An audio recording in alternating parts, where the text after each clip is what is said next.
This is Hunter's helmet from the Bad Batch TV show from Star Wars, brought to life through 3D printing. It's all makeshift and DIY. And this video serves as a tutorial where I'll do my best to walk you through how I created it and how you can too. So grab a notebook and a pen to take notes, or just sit back, relax, and enjoy. If you want more videos like this, let me know down in the comments, along with ideas for what I should make next. Make sure to hit that subscribe button and let's roll the intro.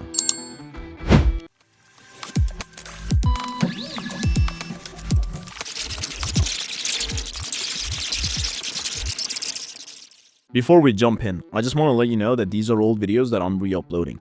Moving forward, the quality will be much better, so stay tuned. Also, if you're into airsoft content and guides, make sure to check out my main channel, Bat in the Armor. Now let's dive into the video. I've got Ultimate Cura open, and back when I filmed this video, I was using the Creality Ender 3 Max as my printer. Since then, I've upgraded to Bambu Lab A1, which you'll see in the future videos. Feel free to follow along with my settings if you want to achieve the same results.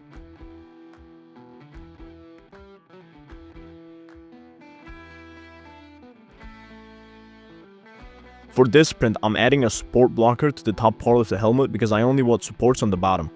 Anything else would be a waste of time and filament.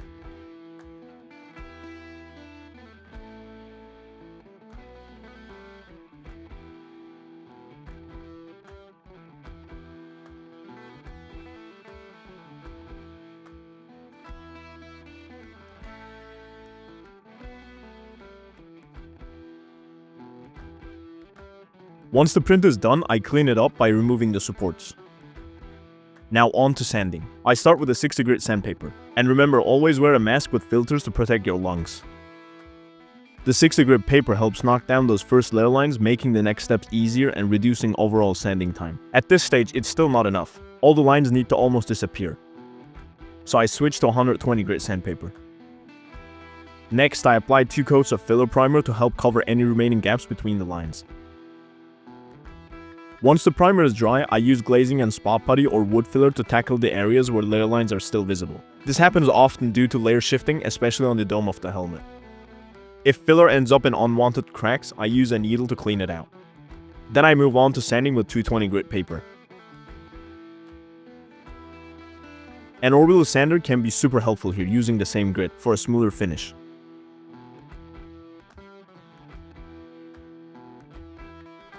After another round of priming, I keep sanding until everything is smooth and all the visible layer lines are gone.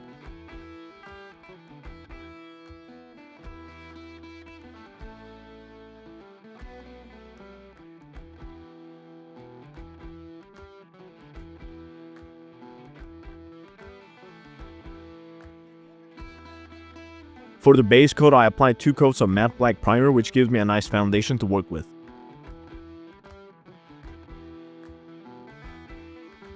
Next, I glue on all the extra parts.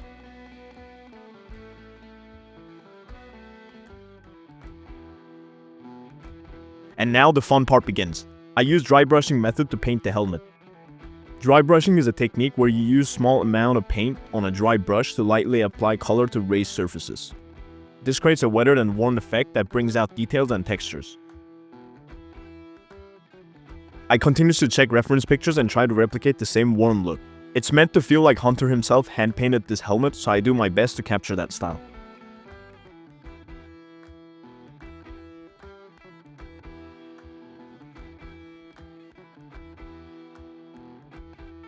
Some layer lines are still present, but that's okay, especially on the sides since the paint will help hide them.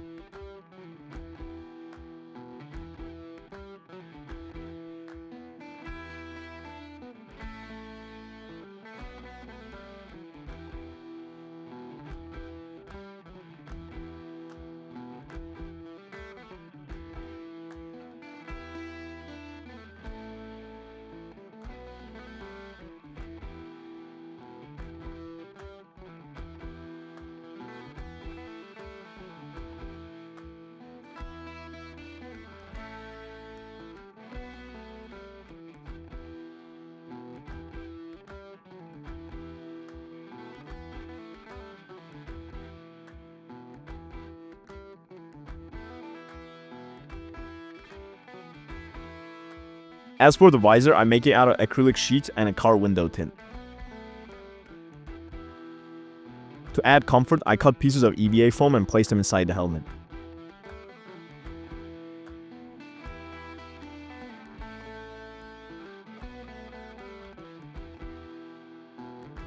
And with that, we were done and can move over to the Glamour shots. From here on out, my goal is to keep improving, refining the process, and making them better every time. If you enjoyed this breakdown, don't forget to hit like and subscribe for more builds. And I'll see you in the next video.